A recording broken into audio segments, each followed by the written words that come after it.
Welcome back, and thanks for being here. On this channel, we start with real science, follow the evidence, and explore the mysteries that still don't have answers. If that's your kind of story, like, subscribe, and turn on notifications. Now, let's get into it. 12 days have passed since the object called 3IATLAS reached its point of closest approach to Earth. It is now December 31st, 2025.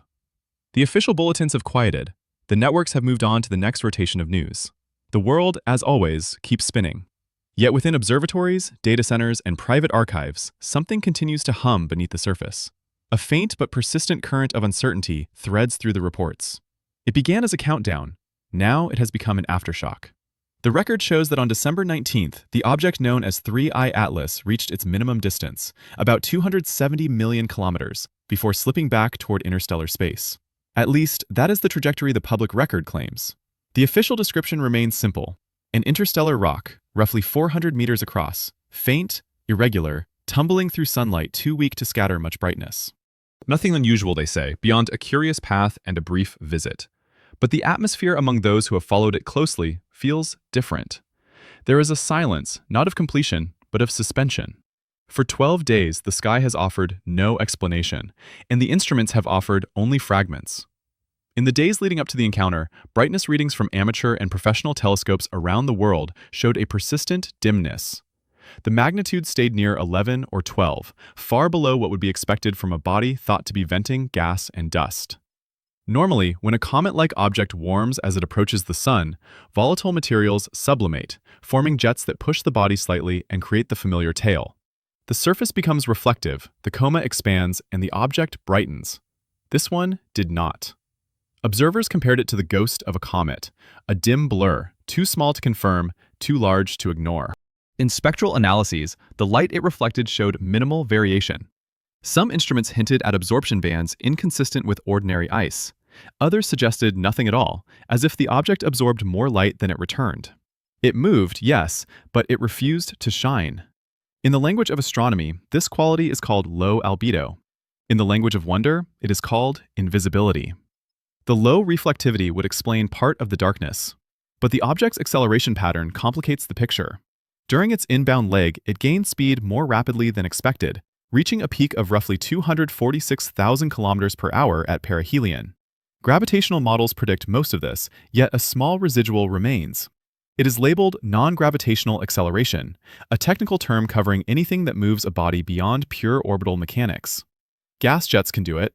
Pressure from sunlight can do it. But in this case, the acceleration persisted without evidence of either. The term becomes a placeholder for mystery. A few voices, quiet, cautious, often misunderstood, have suggested that these anomalies form a pattern. The faintness, the acceleration, the silence from Mars that occurred days before the closest approach. Each on its own could be coincidence. Together, they form an outline, faint but continuous, of something that does not fit the usual category of natural visitor. NASA's Mars orbiter MAVEN went silent on December 6th after taking a low-resolution image of 3IATLAS weeks earlier when the object passed within about 56 million kilometers of Mars. The image, publicly available for a few hours before retraction, hinted at a cloud of hydrogen atoms surrounding the object. Hydrogen is common in space, but the density estimated from that image was not. Then, the signal from MAVEN ceased. Engineers continue to diagnose the fault, but as of the last communication log, no definitive cause has been confirmed. Some consider this a technical failure. Others note the timing. In science, correlation is not causation. Yet sometimes, correlation is the first sign that causation waits somewhere unseen. The following days blurred. On Earth, large optical telescopes tracked the visitor through December's cold nights, recording faint smears where a tail should have been. Data packets from radio observatories began to accumulate, focusing not on light, but on silence, listening for anything coherent within the noise. Nothing obvious appeared, nothing loud at least. The closest approach came and went quietly. Now, 12 days later, the question is not what the object is, but what remains of its passage. Data gaps linger. Atmospheric readings around December 19th show slight variations in magnetospheric noise. Solar observatories note ripples in the solar wind, minor, localized, and unexplained. To most, these are statistical blips. To a few, they are echoes. The file names in data archives mark a trail of unanswered queries. The rock is gone. The silence remains. December 31st unfolds without incident, yet the unease grows sharper in the stillness that follows. In the balance between official calm and observational doubt, something undefined continues to turn. In the days that followed the closest approach, analysts turned back through the optical data and realized that the object's faintness had remained consistent from its discovery through its departure. For something moving so close to the inner solar system, this was unusual. Typical comets brighten as they near the sun. Sublimation releases gas, creating a visible coma and tail that reflect sunlight. 3IATLAS, however, resisted this behavior. Its brightness stayed locked at a level that amateur telescopes barely registered, around magnitude 11 or 12.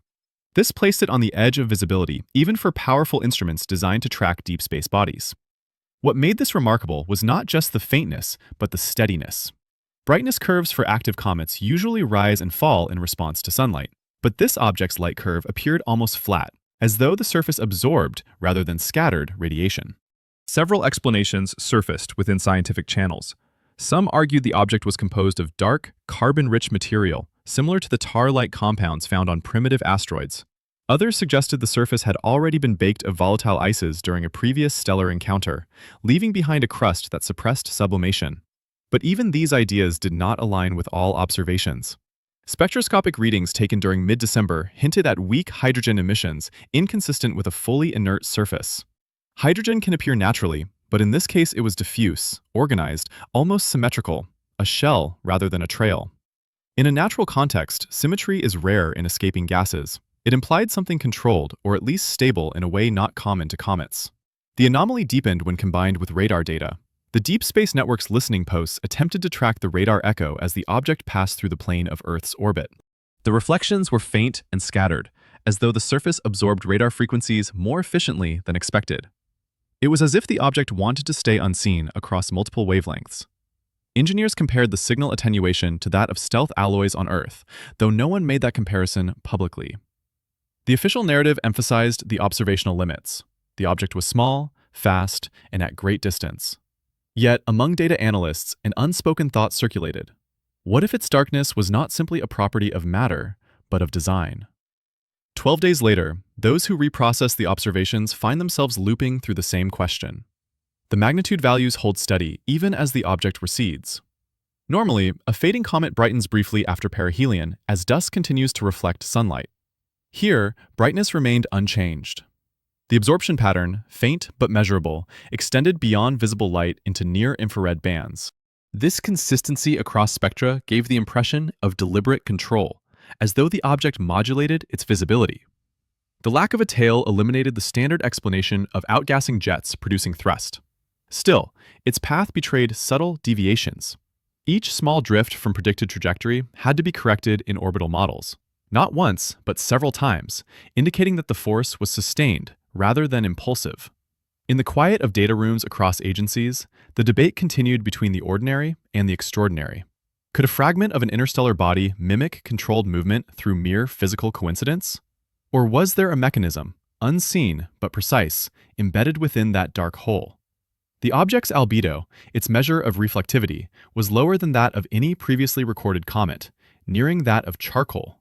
For a body traversing open sunlight, such opacity was extreme. In one recorded observation, its silhouette passed briefly across a faint star field, producing an outline so sharp that the star's light dimmed faster than models allowed. Some observers called it a calibration error. Others noticed that the same pattern appeared independently in multiple datasets taken hours apart. The pattern implied a defined geometry, angular rather than irregular.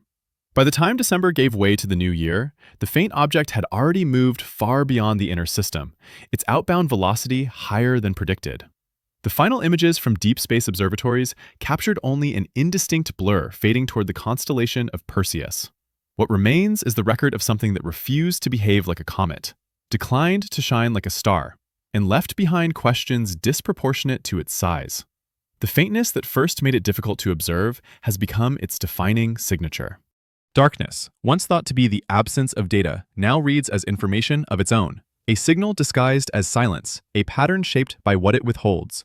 The next step, scientists agree, is to return to the earliest moments, when Mars still had eyes on it, when the data began to turn strange. There, perhaps, the first trace of its purpose lies hidden.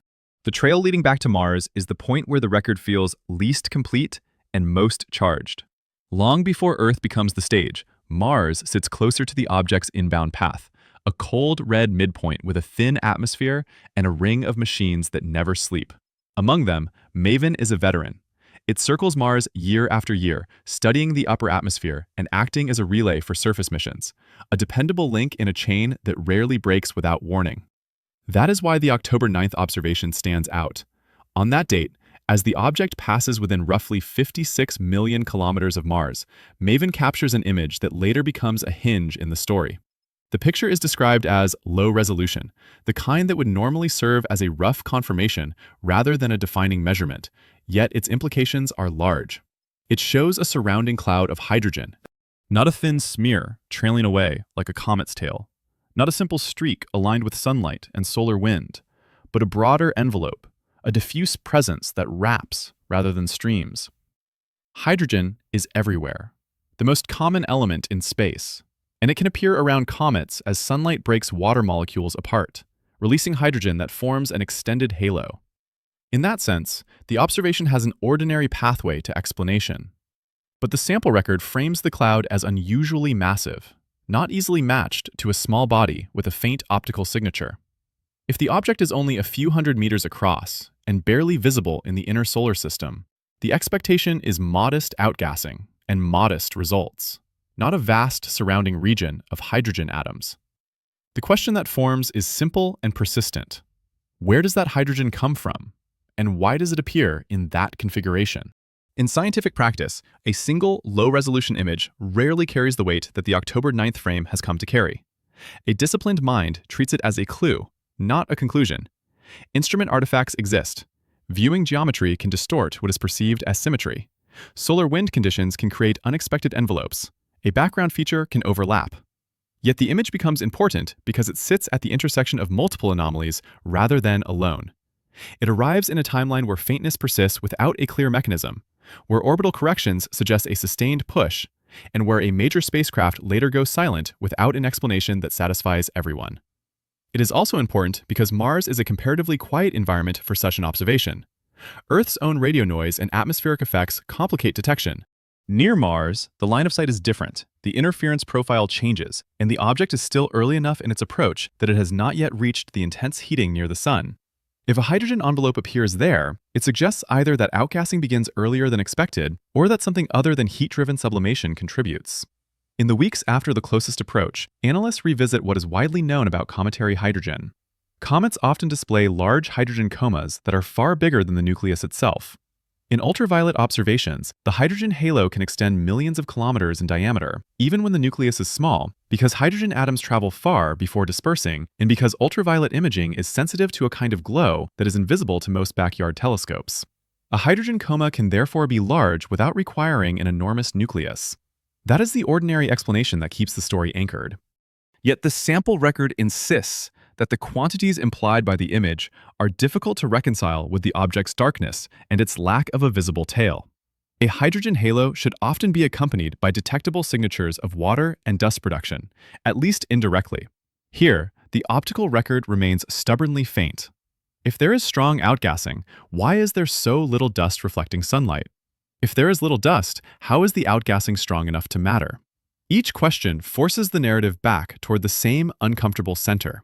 The object behaves as though it is active, but it does not look active. That tension opens the door, cautiously, to alternative physical mechanisms. One possibility is that the object releases primarily gas with minimal dust. Some comets are dust poor.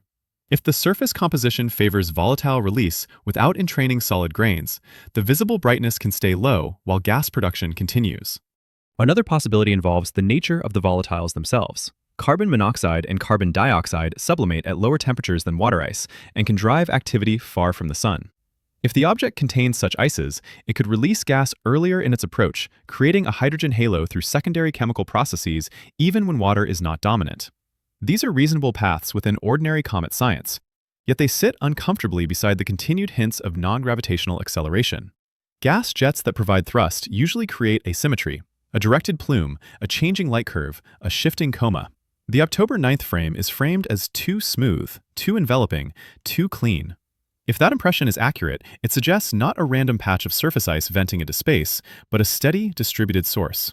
At that point, speculation begins to widen, but it remains tied to the observation, a large hydrogen presence around a dark body. Hydrogen is not only common, it is also useful. In any advanced propulsion concept that draws from local resources, hydrogen is an obvious target because it is plentiful and light. A natural object can carry hydrogen-bearing compounds, and sunlight can liberate them. An engineered object could also manipulate hydrogen, collecting it, heating it, expelling it, shaping it. The story cannot prove such manipulation, but it can notice that the idea fits the pattern of an object that accelerates without an obvious tail and remains dim when it should brighten. The hydrogen halo becomes a bridge between the ordinary and the extraordinary. It can be the expected signature of a comet in ultraviolet, or it can be the byproduct of a process not typically associated with an inert rock. The more the frame is examined, the more it becomes a question about context. Why is Maven looking at the object at all, and how routine is that observation? Spacecraft often take opportunistic images of passing bodies, and Mars orbiters have done so before. Yet, the sample record emphasizes that Maven is healthy when it captures the image, and then falls silent on December 6th. The implication is not that the picture causes the silence, but that the picture marks a boundary, a moment after which the system changes. If Maven's silence is unrelated, then the image remains an intriguing but explainable measurement. If Maven's silence is linked, even indirectly, then the image becomes the last clear look before the door closes. By December 31st, 2025, the door remains closed. The object is outbound. Maven is still silent. The October 9th hydrogen envelope hangs in the record like a soft outline around a hard mystery, inviting careful attention to what happens next in the timeline. When the relay around Mars goes quiet and the questions begin to stack faster than the answers. By December 31st, 2025, the silence from Maven is no longer a fresh anomaly. It has aged into a persistent absence, the kind that reshapes a narrative by refusing to resolve. Spacecraft failures are not rare. Space is punishing. Electronics degrade under radiation. Propellant lines freeze. A single glitch can cascade into a permanent loss of control. Yet, Maven's role and history make its silence stand out. It is not a small CubeSat with experimental hardware. It is a long-serving Mars orbiter with systems built for endurance, with years of operational experience and a deep archive of engineering behavior. It does not simply vanish without leaving a trail of plausible faults. When contact is lost, the usual path is methodical. Engineers check the Deep Space Network schedule, confirm pointing, verify that uplink commands are sent and that downlink receivers are tuned correctly. They consider safe mode events, antenna misalignment, power subsystem anomalies, software faults, reaction wheel issues. They search for any sign of a carrier signal, any fragment of telemetry. Even a troubled spacecraft often speaks in some form, because fault protection is designed to preserve the ability to communicate. Maven, according to the sample record, does not. Total silence. The date matters. December 6th is close enough to the December 19th closest approach to invite pattern seeking, but far enough away that a direct causal mechanism is not obvious. Still, the timeline sets a trap for the mind. Maven observes 3IATLAS on October 9th, capturing that faint but suggestive image showing a hydrogen envelope. Then, weeks later, Maven goes quiet. The object continues toward the inner solar system. The public narrative continues to call it a rock, a visitor, nothing to worry about. But in the background, a critical piece of infrastructure around Mars stops talking at the moment when attention should be sharpening. The mind wants to connect these points. Science demands caution. Yet even caution must admit that timing has informational value, not as proof, but as a reason to look harder. There are mundane explanations that fit some of the facts. Maven could suffer an unrelated power system failure caused by aging components. A strong solar event could upset electronics, triggering a fault that leaves the craft unable to point its antenna toward Earth. An onboard computer could hang in a state that fault protection fails to correct. Deep space missions sometimes enter a quiet survival mode that reduces transmissions to conserve energy. And if the antenna is not aligned, Earth may hear nothing. A meteor impact could damage a critical subsystem. None of these possibilities require any link to 3IATLAS. All of them have precedent. Yet the sample record frames Maven as a relay workhorse, reliable, stable, not showing obvious degradation before the silence. That framing may be incomplete, but it matters because it shapes the question.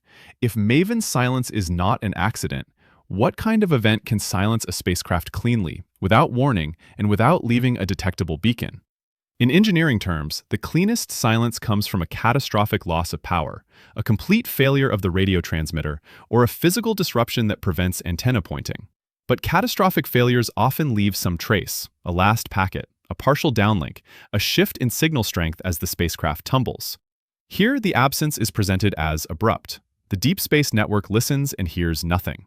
If the silence is truly total, then it suggests either that the transmitter is off, or that the craft cannot transmit, or that what it transmits cannot be received. The last possibility is rare but conceptually unsettling. A signal can be masked, a link can be jammed, a spacecraft can be placed in a region where communication is disrupted by local electromagnetic conditions. Mars itself has no global magnetic field, but it does have localized crustal fields, and the solar wind interacts strongly with its upper atmosphere. Maven's mission is to study these interactions. If something unusual perturbs the local plasma environment, Maven would be among the first to encounter it. This is where the narrative begins to widen, from hardware faults to environmental context. If 3IATLAS carries or generates an electromagnetic field, even a weak one, it could interact with the solar wind in subtle ways. Such a field might not be easily detectable at great distance, but at close pass near Mars, it could shape plasma around it, creating conditions that affect nearby spacecraft. The sample record already suggests turbulence in the solar wind along the object's path, and minor geomagnetic irregularities closer to Earth. These are broad claims that could have ordinary explanations. Space weather is variable. The solar wind is turbulent by nature. But the coincidence of a strange interstellar visitor, a hydrogen envelope, and a suddenly silent Mars orbiter invites a cautious hypothesis: that the visitor's presence correlates with localized disturbances in the electromagnetic environment. Correlation does not mean intent. A natural body outgassing can create a plasma coma that interacts with the solar wind. Cometary comas are known to create bow shocks and magnetic draping, regions where charged particles pile up and fields bend around the obstacle. Spacecraft passing through such regions can see unusual conditions. The difference is one of scale and timing. If 3IATLAS is faint, small, and dust-poor, the expectation is a limited plasma interaction. Yet, the sample record implies a notable hydrogen cloud. Hydrogen, once ionized by sunlight, becomes part of the plasma environment. A large hydrogen envelope can become a large ion envelope. If Maven passes through, the idea of a boundary is psychologically powerful, and it fuels the suspicion that the object might respond to being observed. In ordinary science, objects do not care about observation in that way, but engineered systems do. A probe designed to minimize detection could include sensors that detect radar illumination, optical tracking, or radio probing. It could alter its behavior under scrutiny. It could suppress emissions, change orientation, or adjust outgassing to reduce visibility. These ideas remain speculative, and they require a leap that cannot be justified by Maven's silence alone. Yet the sample record builds its atmosphere on the feeling that the silence is not random. It is the loudest thing in the dataset, because silence from a spacecraft is not just the absence of information, it is the presence of a severed connection. As December turns into the new year, the absence remains unresolved. Maven's silence continues. 3IATLAS continues outward. Engineers likely continue their quiet work, testing possibilities, waiting for any faint carrier, any sign of life. Meanwhile, those reconstructing the encounter return again and again to the same thin thread. October 9th, hydrogen around the visitor. December 6th, Maven goes quiet. December 19th, the visitor reaches its closest approach to Earth. These dates form a line across the solar system, a line that may be meaningless or may be a map. The next question is whether the visitor's motion itself shows signs of intention, whether its acceleration and trajectory changes can be explained as natural thrust from gas alone, or whether the record suggests a more controlled push that begins long before Earth becomes aware. When the orbit is plotted and the numbers are stripped of drama, 3IATLAS still behaves in a way that refuses to settle into a single, comfortable category. Interstellar objects are expected to arrive fast. They fall into the sun's gravity well, swing around, and depart on a hyperbolic path, unbound, carrying enough energy that the sun cannot keep them. Speed alone is not suspicious. What becomes difficult is the fine detail. The small, persistent differences between where models predict the object should be and where tracking suggests it actually is. Those differences are the reason the dry term non-gravitational acceleration appears in the record. It is not a claim of engines. It is a bookkeeping term, a way of saying that gravity is not the whole story. In ordinary cases, a comet's outgassing provides the missing force. Sunlight warms volatile ices, gas escapes, and the recoil nudges the nucleus. The effect is usually small but measurable, especially for light bodies. It can alter the orbit enough that predictions must be refined. In a normal comet, the same process that produces the push also produces the tail. Dust and gas scatter sunlight, brightening the coma and trailing behind. The physical picture is coherent. There is a push, and there is visible evidence of the push. 3IATLAS breaks that coherence. The sample record describes an object accelerating as if pushed, yet remaining ghostly faint. The speed figures in the sample, expressed in kilometers per hour, frame this change, roughly 221,000 kilometers per hour when first spotted, rising to about 246,000 kilometers per hour at perihelion. Most of that increase can be attributed to gravity, but not all. That not all becomes a wedge. In conventional modeling, the wedge can be filled with outgassing, radiation pressure, and small uncertainties. But the wedge seems to persist across multiple updates, implying that whatever causes it is not a brief event, but a sustained influence. It is not a single spurt of gas from a localized patch. It is a steady bias. Steady biases are where nature and design begin to look uncomfortably similar, because sustained behavior can arise from continuous physical processes, but it can also arise from continuous control. To keep the narrative grounded, the simplest physical path is explored first. A dark object can still outgas without producing much visible dust. If the surface releases gas but little solid material, the tail can be faint. If the outgassing is dominated by species that do not scatter visible light well, the brightness may stay low. In that scenario, the push can exist even when the tail does not announce itself. Another natural mechanism is radiation pressure, the tiny force of sunlight itself. For very thin or very low-mass objects, sunlight can produce measurable acceleration. This idea became famous because of earlier interstellar visitors whose motion appeared to include a small extra push. If 3IATLAS is unusually porous, fluffy, or shaped in a way that presents large area with low mass, sunlight could contribute. Yet the sample record emphasizes size estimates around a few hundred meters. A large body with ordinary density would not be moved much by sunlight. To make radiation pressure matter, the mass would need to be low for its size, like a loosely bound aggregate, a foam of dust and ice. That possibility remains within nature. It also raises problems. Such a fragile body might not survive close passage to the sun without fragmenting or flaring. If it is fragile, why does it remain stable? If it is stable, why does it appear to respond as if light can move it? Then there is the hydrogen. The October 9th observation near Mars is not a direct measurement of thrust, but it suggests that gas exists around the object. If gas escapes, it can push. The lingering question is the missing visual signature. A hydrogen-dominated escape can be hard to see in visible light because hydrogen emissions are often in ultraviolet. A hydrogen envelope can therefore exist while the object remains optically faint. This is the best bridge between the push and the darkness. It keeps the story within ordinary physics while preserving the anomaly. Yet even here, the shape matters. Random outgassing usually creates asymmetry. The direction of the push should change as the object rotates and as active regions face sunlight. This usually produces a light curve with variation and a trajectory correction pattern that looks noisy rather than smooth. The sample record implies a smoother pattern, and it pairs that with the impression that the object dims when it should brighten. That is not decisive evidence, but it is enough to keep the suspicion alive that something about the outgassing is not random. A controlled outgassing scenario is the next speculative step, introduced carefully as a possibility rather than a claim.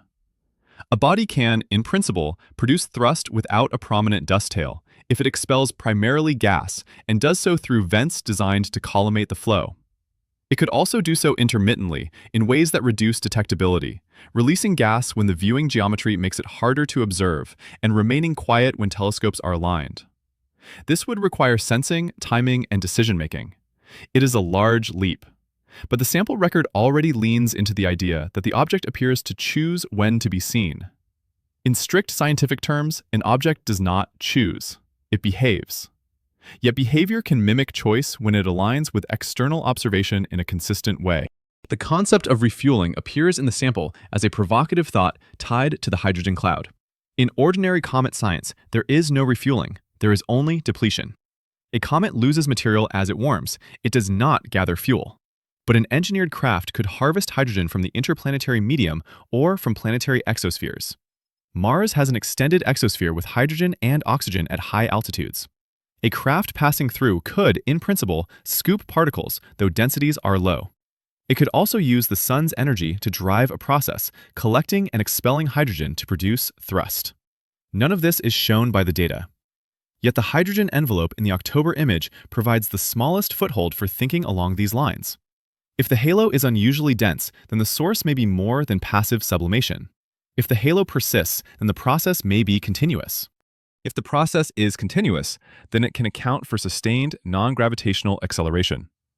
The narrative then returns to the most important constraint, the object's faintness and the lack of an obvious tail. These are not details to decorate a mystery. They are the practical limits that shape what is possible. If 3IATLAS is dark, then optical tracking is fragile. Small errors grow. Data gaps become more likely. The less the object is seen, the more room uncertainty has to expand. That uncertainty itself becomes part of the story. A faint target can create the illusion of anomalous acceleration simply because the measurements are noisy. That is a sober possibility that cannot be ignored. But the sample record adds another pressure point. Missing chunks of tracking data, hours where the record appears to stop. If the tracking is difficult and the object is faint, then gaps are easier to explain.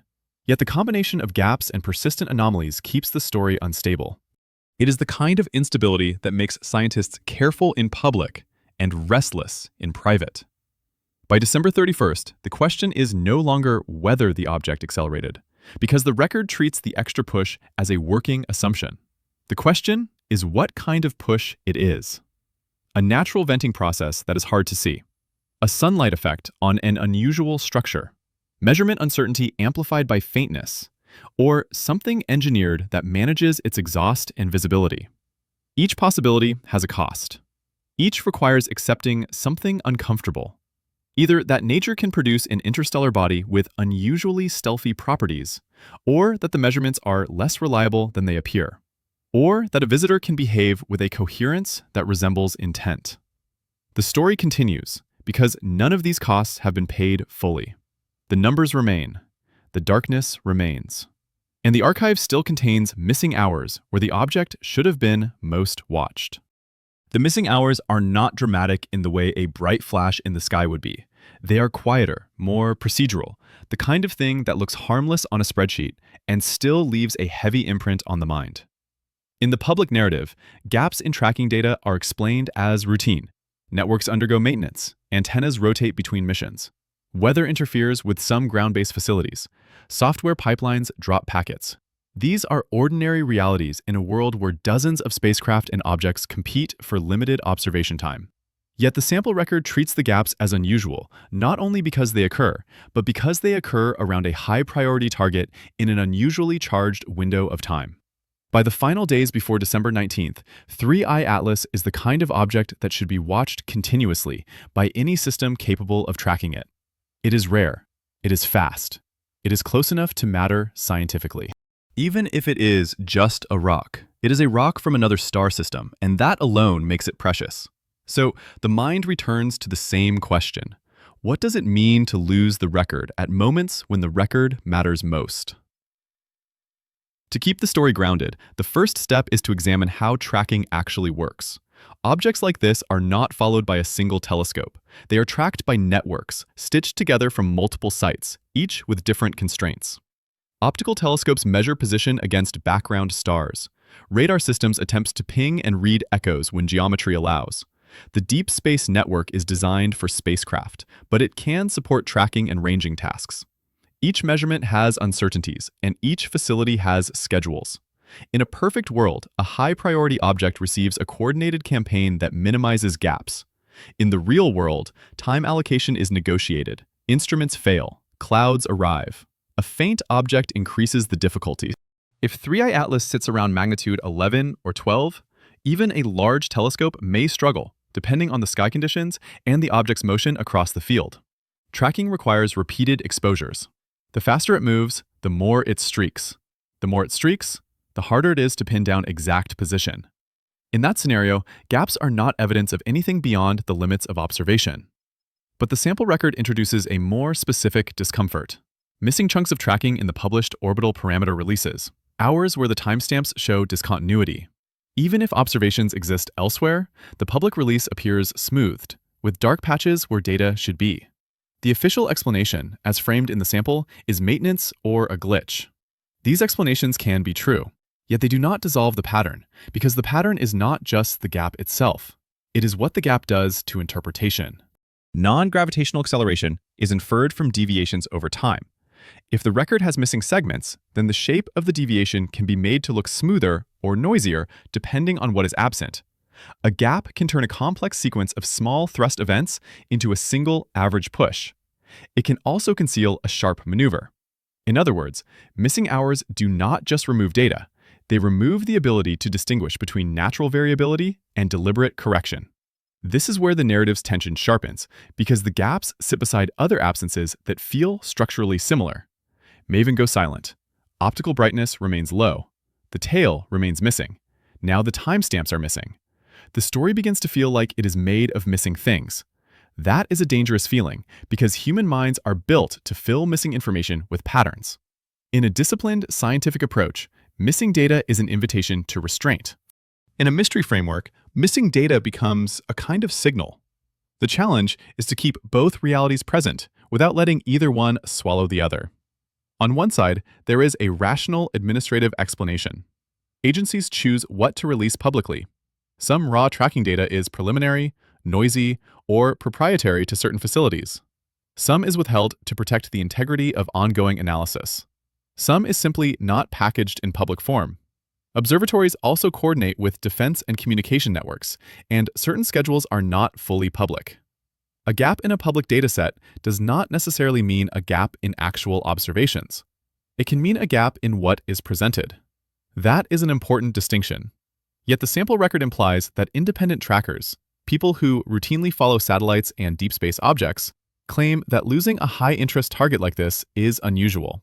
That claim may be colored by the drama of the moment, but it points to a practical intuition. When attention is intense, continuity is expected. On the other side, the gaps align with a more unsettling interpretation, that the object is difficult to track not merely because it is faint, but because it is evasive. Evasion can be passive. A very dark body can blend with background noise, especially if it rotates in a way that changes its cross-section and brightness. If it has an uneven surface, it can appear and disappear depending on orientation. If it carries a dust mantle that absorbs light, it can hide. None of this requires intent. Yet the sample record pushes toward the idea that the object might be choosing its visibility. The missing hours become the moments when it is most hidden, either by geometry, by physical properties, or by behavior. A subtle idea emerges here, one that does not require advanced alien technology to be plausible. Timing. Even natural objects can exhibit timing effects. Outgassing can vary with rotation. A vent can face the sun for a period and then rotate away, turning thrust on and off.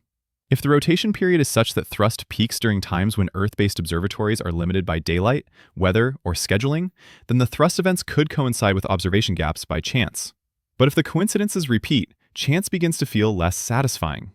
The sample narrative leans into this discomfort, suggesting that the gaps are not random, but aligned with the moments when the object is doing something significant. To evaluate that idea, analysts would need complete raw logs from many facilities, a reconstruction of the object's rotation state, and a careful accounting of all the mundane reasons a gap might occur. Most of that is not publicly available. As a result, the gaps become a space where speculation naturally expands, because the evidence needed to collapse the uncertainty is missing. This is one of the most powerful ways a mystery persists, not because it contains a dramatic fact, but because it contains a missing piece that could, in principle, decide between explanations. By the end of December, the object is already leaving. The opportunity to collect new, close-range data is gone. What remains is the archive and the politics of access to it. The sample record hints at a desire to keep people from looking up, to keep attention on screens. In a calmer interpretation, the same outcome occurs without conspiracy. Most people simply cannot see a magnitude 12 object, and most do not have the time or tools to care. Yet within the smaller world of watchers, the gaps feel personal. They are the moments when the visitor slips through the net. If the object is natural, those gaps may simply be the cost of imperfect observation. If the object is not natural, the gaps may be the signature of its strategy.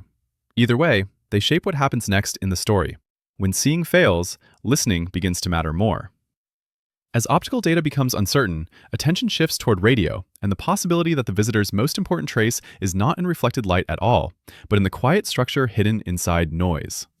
As the sky refuses to offer a clear image, the emphasis shifts from vision to hearing. This shift is not inherently mysterious. Radio astronomy is a mature field, and radio observatories listen constantly to natural sources that never show much invisible light. Planets emit radio noise through interactions with solar wind. Pulsars speak in steady rhythms. Comets can influence plasma environments and create radio signatures indirectly. Even a dead rock can reflect radio waves if it passes through a radar beam. So the mere act of pointing radio instruments toward 3IATLAS is not proof that anyone expects it to transmit a message. It can be explained as thoroughness. It can be explained as curiosity. It can be explained as the simple truth that when an object is faint in optical, scientists try other windows. Yet the sample record frames the listening in a particular way. It implies coordination around specific frequencies and a sense that a quiet expectation exists, that at the moment of closest approach, something might happen that is more than passive reflection. In the 12 days after December 19th, what remains is not a clear detection, but a set of choices that reveal what the scientific community considers plausible. Large radio facilities do not reorient casually. They have schedules, competing demands, and narrow windows. If they devote time to an interstellar visitor, it suggests that the visitor is considered scientifically valuable in ways that a normal small asteroid would not be. That value can be purely natural. An interstellar object is a sample from another star system, and every observation is a chance to compare composition and behavior with local bodies. It is also a chance to test models of outgassing, radiation pressure, and the interaction between a moving body and the solar wind. But the sample narrative hints that the listening has another layer, the possibility of a burst, a pulse, a brief moment when the object becomes active in a way that radio telescopes might notice. The term burst mode is not a formal classification for interstellar probes. It is a conceptual tool. A device traveling for long periods across space would have reason to conserve energy. It might remain dormant, waking only near targets. It might communicate rarely, sending compressed data in tight beams rather than leaking a constant signal. These ideas belong to engineering logic, not astronomy. They are a way of imagining how an artificial object might behave if it existed. The key point is that such behavior would be difficult to detect. If a device transmits a narrow beam away from Earth, Earth hears nothing. If it transmits in a band not monitored, Earth hears nothing. If it transmits briefly, the signal may slip past the sampling window. Silence would not disprove communication. It would simply mean that any communication, if it exists, is not aimed at the listener. This is why listening can be both rational and maddening. The absence of a signal does not close the question. If the object is natural, radio listening still has meaning. A body surrounded by a hydrogen envelope interacts with the solar wind. Ionized hydrogen creates a plasma environment, and plasma can generate radio emissions through instabilities and wave-particle interactions. These emissions are usually weak, but a fast-moving interstellar object could create unusual conditions, especially if it carries its own magnetic field or if its interaction with the solar wind is stronger than expected for its size. The sample record's mention of ripples and turbulence in the solar wind becomes relevant here. Such turbulence, if correlated with the object's path, could produce subtle radio signatures. In that case, listening is a way of detecting the object's effect on space itself, rather than on light. The difficulty is that space is loud in its own way. Radio noise pours from the sun, from Jupiter, from the galaxy. Earth adds a blanket of interference through communication systems. The art of radio astronomy is to find structure within noise, to separate real signals from artifacts, to confirm with multiple instruments and repeated observations. If something unusual occurs during closest approach, it would need to be distinguished from the constant crackle of the cosmos and the steady hum of human technology. This is why the sample's suggestion of monitored frequencies matters. If multiple facilities choose to monitor overlapping bands around the same time, it implies a coordinated hypothesis, even if that hypothesis is framed cautiously. The closest approach on December 19th becomes the focal point of this listening, not because it is dramatic in distance alone, but because it is the moment of strongest coupling.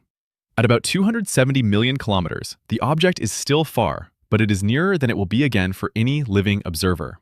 Any passive reflection of radar or radio illumination is strongest near closest approach. Any plasma interaction signatures are strongest when the object's environment is densest and when geometry aligns. If there is an artificial system with limited power, that is also the moment when it can best interact with the inner solar system's electromagnetic environment. In short, December 19th is the moment when the object's presence is most accessible to Earth's instruments, regardless of what it is. That makes listening both scientifically responsible and narratively inevitable. After December 19th passes quietly in public view, the lingering question becomes whether anything subtle occurred that has not yet been recognized. The sample record hints at glitches, minor disruptions in communications, unexpected geomagnetic storms, auroras appearing where they were not predicted. These claims can be explained by ordinary space weather variability. The sun can produce disturbances with little warning, and forecasting is not perfect. But the idea persists because it links back to a single concept: side effects. If a signal is encrypted or beamed away, Earth may not hear it directly, but Earth might still experience a ripple if the transmission is strong enough, or if it couples to the magnetosphere. This is speculative and difficult to support, yet it is also a logical structure. When direct detection fails, indirect detection becomes the only remaining route. The story's tension grows from the possibility that the most important event may have happened in a way that looks, at first glance, like nothing at all. Within this framework, the object's faintness becomes more than an observational inconvenience. It becomes a feature that pushes observers toward less intuitive senses. If the eye cannot see, the ear must listen. If the ear hears nothing, the environment must be examined for disturbance. The record begins to look like a map of methods rather than a sequence of facts. Optical tracking yields dimness. Orbital fitting yields a residual push. Ultraviolet imaging yields hydrogen. Spacecraft operations yield a sudden silence. Public releases yield gaps. And radio monitoring yields an open question shaped by noise. Each method reveals a fragment, and the fragments align just enough to keep a coherent mystery alive.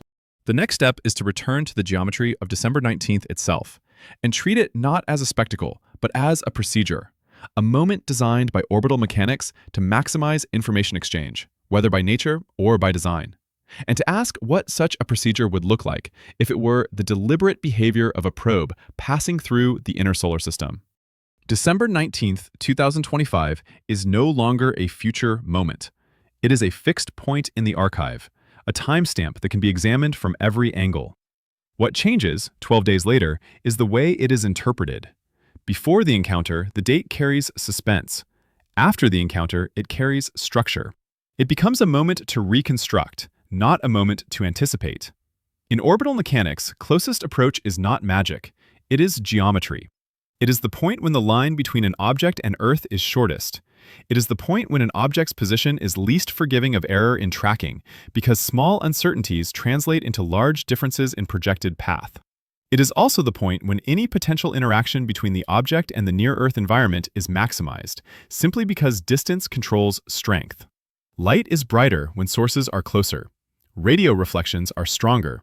Plasma interactions are more detectable. Even gravitational effects, though tiny at this distance, reach their maximum possible influence on local measurements. In other words, if something is going to be noticed, this is when it is most likely to be noticed. The official record maintains that 3IATLAS passes at about 270 million kilometers. That is far enough to calm instinctive fear. It is farther than Mars can be at its closest. It is not a near-Earth object in the ordinary sense. It is, on paper, a safe flyby. Yet the same number can feel different depending on context. In a human life, that distance is unimaginable. In space operations, it is a manageable line of sight. Spacecraft communicate across distances greater than that every day. The Deep Space Network maintains links with probes at Jupiter, Saturn, and beyond. Radio waves cross 270 million kilometers in a span that feels brief in operational terms. If an artificial system existed at that distance, it could, in principle, exchange information with instruments in the inner solar system, whether intentionally or as an unintended byproduct. The distance is too far for a dramatic physical encounter, but it is not too far for information physics. That difference matters because the sample narrative's core suspicion is not that the object will collide, but that it will listen, scan, sample, and depart.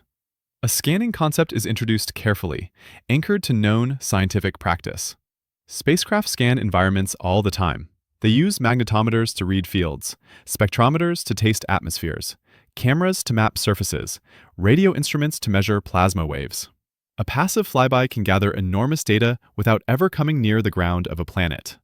At 270 million kilometers from Earth, a probe would not taste the lower atmosphere directly. It would not collect soil. But it could still gather information that matters to an intelligence trying to assess a world. It could measure Earth's radio leakage, the constant broadcast of human technology. It could detect strong spectral signatures of oxygen, water vapor, carbon dioxide, and methane in reflected sunlight. Not with fine resolution, but enough to confirm a living atmosphere. It could analyze the global magnetosphere by reading how Earth shapes the solar wind, a signature that reveals internal dynamics and habitability. These are not exotic ideas. They are extensions of what human instruments already do. The mystery arises when these ordinary possibilities are placed inside the sample's unusual observational context. A visitor that stays faint, shows an unexplained push, and is accompanied by silence in our own machines. The notion of a procedure becomes important here.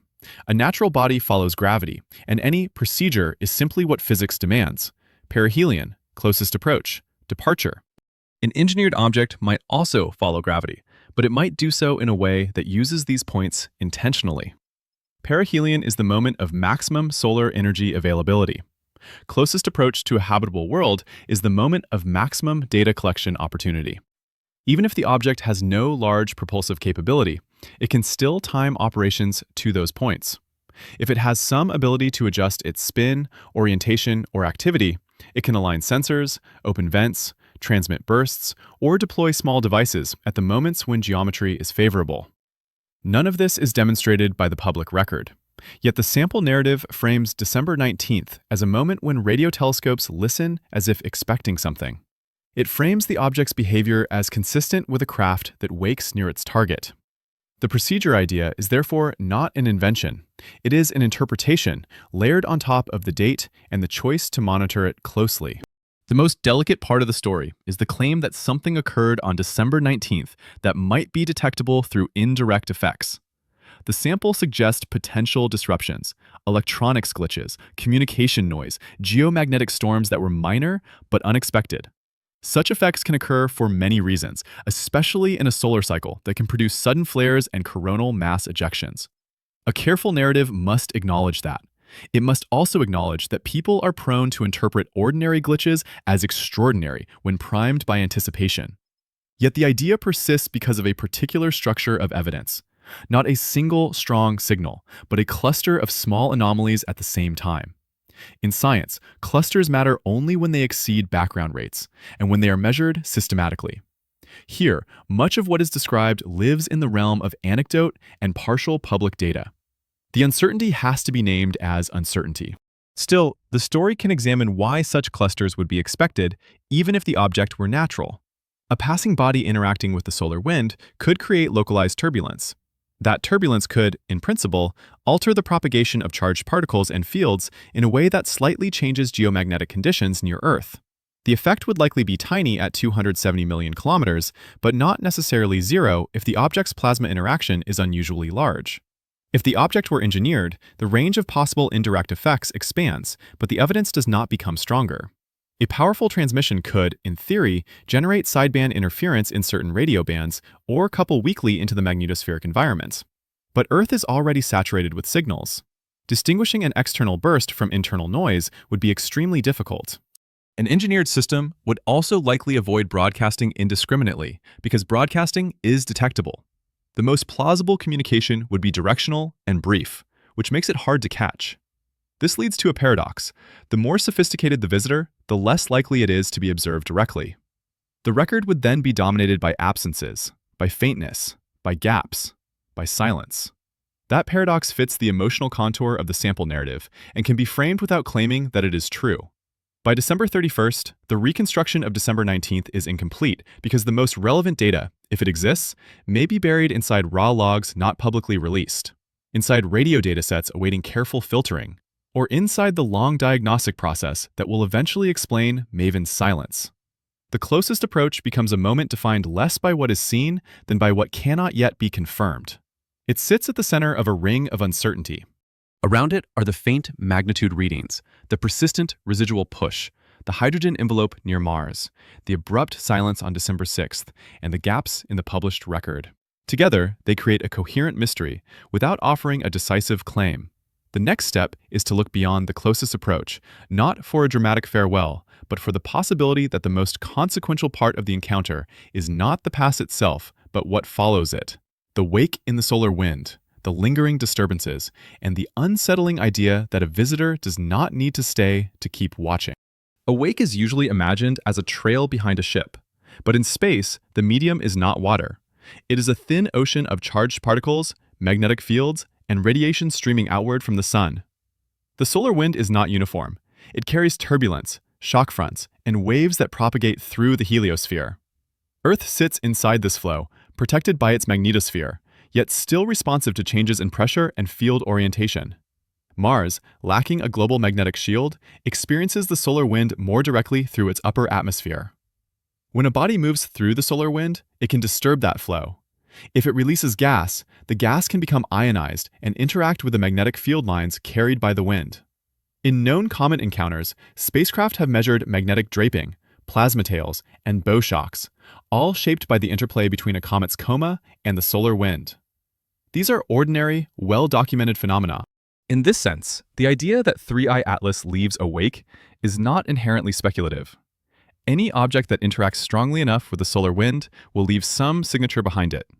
The question is scale, coherence, and timing. The sample record implies that solar observatories see turbulence in the sector of space where the object travels, and that minor geomagnetic disturbances on Earth appear that were not predicted.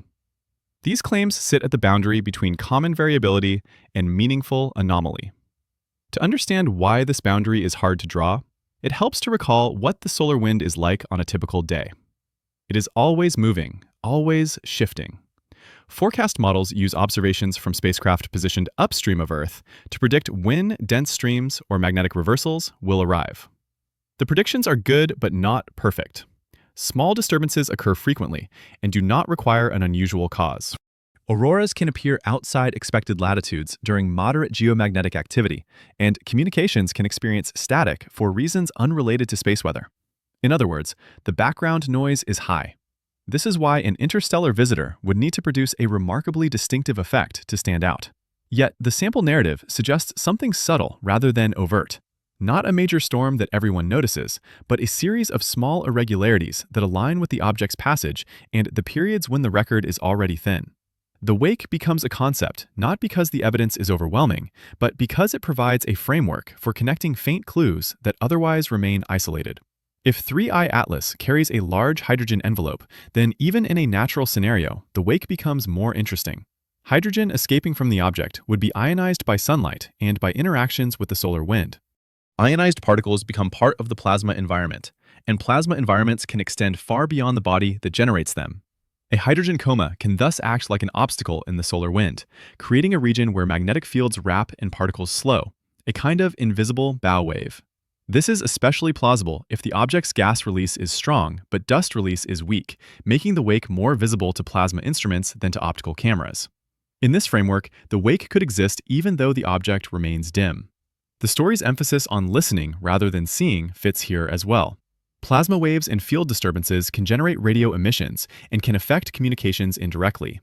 However, the sample record pushes the wake concept beyond ordinary cometary physics by suggesting that the turbulence is shaped, not random, and that it continues as the object accelerates outward. It implies an object that is not merely being pushed by the sun, but adding energy to its departure. If that is true, then the wake might not be a passive consequence of outgassing. It might be the imprint of an active process, a form of exhaust that couples to the solar wind. In that scenario, the wake becomes a diagnostic. If exhaust exists, it should have properties, a directionality, a composition, a distribution over time. Even without a visible tail, an exhaust plume could leave detectable traces in the plasma environment if measured directly. The problem is that there is no spacecraft close enough to sample the region near the object during the critical outbound period. MAVEN's silence makes this absence feel sharper, because MAVEN could have been a witness to such effects near Mars earlier in the encounter. The narrative then introduces a darker possibility, one that shifts the wake from physics to strategy, while staying tethered to an ordinary idea: deployment. Space missions already deploy objects. Human probes drop landers, release CubeSats, scatter impactors. A visiting system, natural or artificial, could leave material behind. In nature, comets shed debris that forms meteor streams.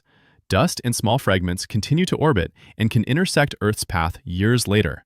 This is a known mechanism by which a transient visitor leaves a long-term trace. If 3IATLAS is shedding material, then the wake might include not only plasma and gas, but physical fragments. Yet, the sample record suggests a different kind of seeding. Not random debris, but sensors, buoys, monitors, small objects designed to watch. This is a speculative leap, but it is anchored to the idea that an encounter does not need to be a single pass. A pass can be a moment to place something that remains. If such placement occurred, it would not announce itself. The deployed objects could be small, dark, and designed to blend into the background of space debris. They could drift in solar orbit, positioned to observe Earth's radio leakage, magnetosphere, or atmospheric signatures over long periods. They could also remain near Mars, the site of the October observation and the December silence, where the visitor's path intersects a region already marked by anomaly. None of this is confirmed, yet the idea persists because it fits the pattern of the record. The object is hard to see. The data contains gaps. A spacecraft goes silent. And the most important consequences might be found not in what is observed directly, but in what changes afterward. 12 days after closest approach, the wake becomes a question about what to examine now that the object is gone. The object's departure means that all direct optical and radar observations will become more difficult as it recedes into darkness. But the wake, if it exists, would not recede in the same way. It would be local, embedded in the solar wind structure and in the orbits of any debris it leaves behind. This makes the wake an attractive concept for those who suspect that December 19th was not the end. It suggests that evidence could still be present, drifting invisibly through the inner solar system, altering local plasma conditions in small ways, creating faint radio anomalies, or leaving traces that are only recognizable when compared against long-term baselines. At the same time, the wake concept forces discipline. Space is dynamic, and it is easy to see patterns where none exist. A careful approach would require systematic comparison of solar wind data from multiple spacecraft, correlation with known solar events, and an honest accounting of how often minor geomagnetic disturbances occur without any visitor at all. If the disturbances around December 19th are not statistically unusual, then they cannot support extraordinary conclusions. If they are unusual and spatially correlated with the object's path, then they become a real anomaly that demands explanation, whether natural or not. By the end of December, no public analysis has closed this loop. The story remains suspended between plausible plasma physics and open-ended speculation about intent and deployment. What remains certain is that the encounter's most meaningful evidence, if it exists, may be subtle and delayed, and that the months after the flyby may matter more than the hours of the flyby itself. That realization shifts the narrative toward its final constraint: a world that has already moved on, an object that is already leaving, and a set of unresolved questions that grow quieter and more persistent with every day that passes. By the final day of the year, the wake of 3IATLAS is less a physical trace and more a conceptual field surrounding everything that came before it. 12 days after the closest approach, the initial frenzy of public curiosity has subsided. News cycles have moved on, headlines about the visitor fading into summaries about an uneventful flyby. Yet within research centers and among private observers, quiet persistence remains. There are still datasets being cleaned, spectra being reprocessed, magnetic readings being compared. The story has shifted from spectacle to interpretation. Every fact must now be placed in order: the faintness that defied expectations, the hydrogen halo near Mars, the silence of MAVEN, the missing hours of tracking, the residual acceleration, and the rumors of disturbances in the solar wind. Each element can be explained in isolation, but together they form a pattern that continues to resist final closure. The object is gone, yet its outline still influences the way data is read. In that outline, one question rises above the others. What exactly passed through the solar system, and what did it leave behind? The official answer is steady, an interstellar object, dark, small, probably carbon-rich, behaving oddly because of its irregular shape and composition. It is the explanation that requires the fewest new assumptions and the one that fits comfortably within the known boundaries of cometary physics. But as often happens in science, the simplest model is not always the most satisfying, especially when it cannot reproduce every small deviation that the measurements record.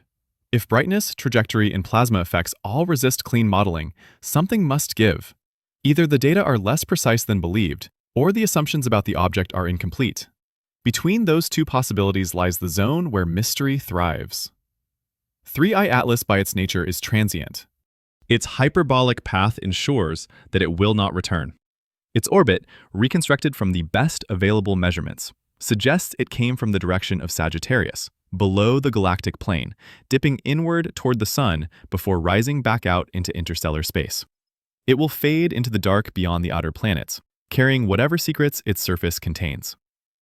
For most of the solar system's history, such visitors may have come and gone unnoticed. Only now, with networks of telescopes watching the sky continuously, do they leave traces in our data.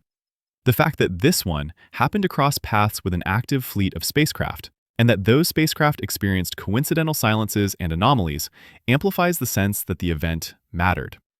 In reality, coincidences are inevitable when observation density increases, but inevitability does not erase fascination. It deepens it.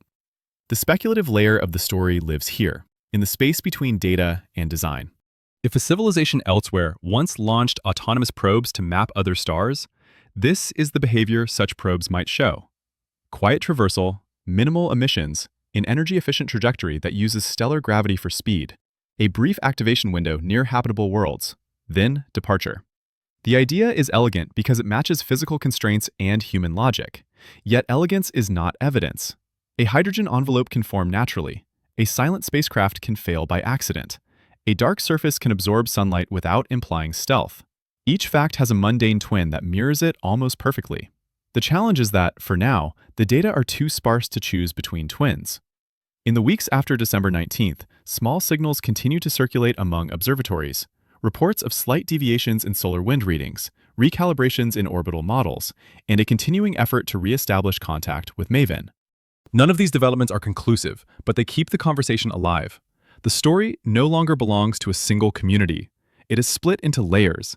The official documentation written in precise technical language, and the quieter discussions that travel through informal channels where scientists, engineers, and observers admit curiosity that cannot be printed.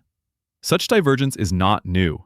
When faced with the unknown, institutions protect caution, while individuals nurture wonder. 3IATLAS now occupies the same mental space as earlier anomalies, bodies that arrived, behaved strangely, and disappeared before full understanding was reached. Each one adds a data point to a growing pattern that might someday form a new category.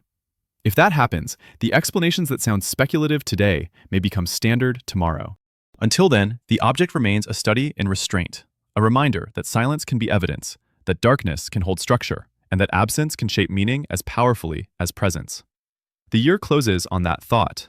The data archives contain everything humanity has recorded of this encounter, measured in terabytes of photons, electrons, and timestamps. Somewhere inside those bits lies either the confirmation that the object was ordinary or the first clue that it was not. The difference between those two outcomes may depend only on how long patience holds.